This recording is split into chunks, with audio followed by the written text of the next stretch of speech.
Let's move on to VAR then, because it's going to be introduced in the Champions League very shortly, beginning of next season, in fact. But has it made the game better? Has its image at least improved since and including the World Cup, Andy?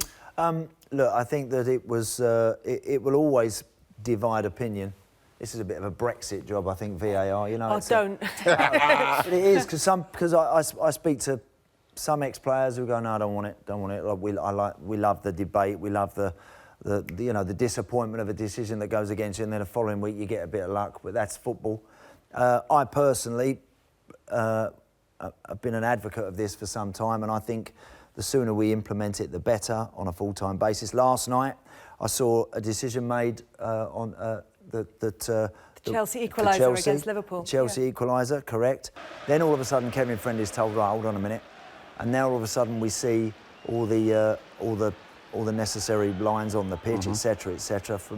And then Kevin Friend is told that the goal stands. And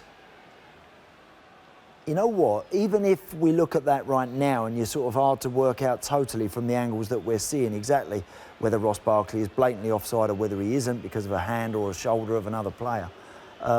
Everybody in the ground, Kelly, moved on. The players actually, no one was running after the ref for the next minute and a half, screaming in his ear, moaning about the decision he's just given. Everybody accepted it and goes on with it. Even people on the terraces. Yeah. You know, the game's restarted, let's go. That's what VAR does. I think it takes you out of that moment where you feel massive injustice and get on with the game. I like it, Kels, and I think the Premier League are right to just have another year just to let everybody else see what's going on. And so when it does finally come, it'll be here to stay. You know, we've seen Germany, where it's been America and everywhere it's happening. Let's continue to find out what's going on and how we can make sure that by the time it comes here, we're all over it. You know, I think if it's good enough for the World Cup, I was really worried about it for the World Cup. I was thinking, my gosh, I'd hate to be on the wrong end of a decision in VAR in the World Cup, because that is just, you know what I mean? I think that's just the nightmare amongst nightmares, and they got them right. And I got them right. So I think that, but when it does finally come, I'm quite pleased that it is going to come, because it is definitely does clear things up. We could have seen some stuff cleared up. Like, I think that Tottenham will be hard done by. Manchester City, the Wolves will be hard done by. Yeah. So VAR sorts all that out, and I think that's why it'll probably be there. The Premier League should do it next year, I think. Has it made it easier or better to cover? Has it made any difference to the coverage, Ollie?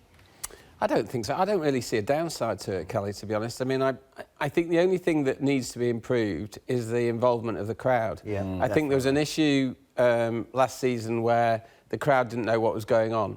And I think I was surprised at that, at how badly that was handled, because really all football has to do is look at the evidence from other sports, be it tennis, cricket, where the crowd are included in the decision. Yeah. And I think that uncertainty, you know, all you have to do is show it on the big screen. I think in football we've got this dreadful suspicion of allowing the public, the spectators, to see what's happening. Exactly. On the big screen. It's like they don't trust fans not to start throwing stuff at them. Let the fans see what's happening as well. I agree with that. That was the big thing that I think was missing. Apart from that, I really don't see why we haven't introduced it already. I mean, I think, you know, I understand, like Andy, a lot of people have this sort of slightly amorphous thing about, well, it interrupts the flow of the game and everything. But I think some decisions are too big. You know what I mean? I'm thinking, I mentioned before, Wembley earlier this season when Tottenham played Liverpool. The Mane one. Yeah, Liverpool were the better side. You know, Liverpool were the better side. They deserved to win. Nevertheless,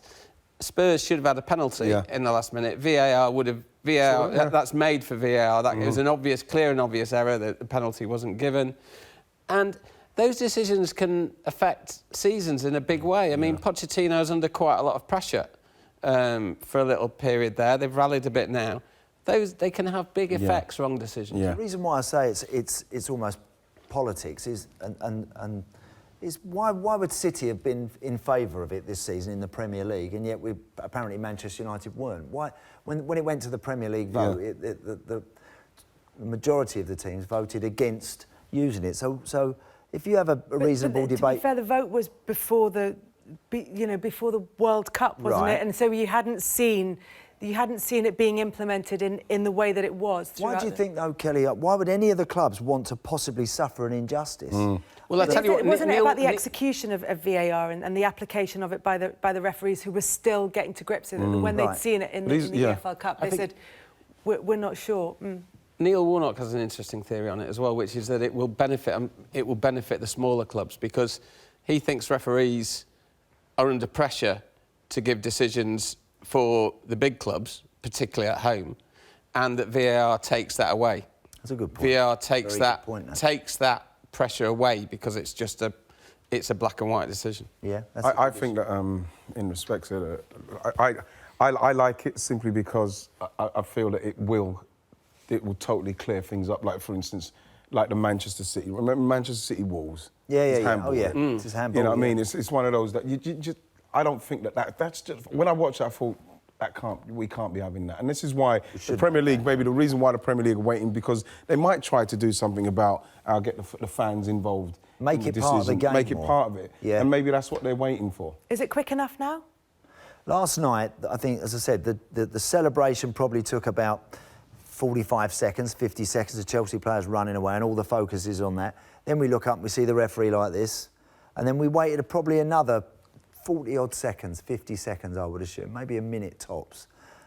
Is anyone that put off or put out by the fact that we've had to stand there wait for another minute to get the decision right? Because as one of you said, actually, you'd spend a minute with players crowding round the referee screaming in his face. Yeah. So it's, 6 of one and a half a dozen. Yeah. Look, there are some, I think, that are probably can be very difficult. Is it common knowledge who's actually, are there names associated with who's working on the night or not really? Not through this one. I don't think it's in there, but yeah. Right. But I mean, there will be. But I don't know if that's necessary. Is that a good thing or a bad thing? Well, I don't know. Again, I could, all of a sudden, next thing will be, who was that who made that decision? All of a sudden, a name will sneak out. It's the panel that we all remember from the World Cup when they sit there in front of all the screens in their full kits, and it looks extraordinary. But it has to be the way forward. Every other sport has embraced, or most sports have embraced technology, whilst even when I can remember Hawkeye, wherever it was, coming into tennis, there was one or two we think, hold on, that don't look right. But now it's just become part of the game. If that beep goes off, no one moans about it, they just get on with it, you know. And so I don't think it'll be long before it'll be seen as a welcome addition. Absolutely. And it seems inevitable as well. So sometimes you just can't help, if you're swimming against the tide, sometimes you just have to let yourself be carried away.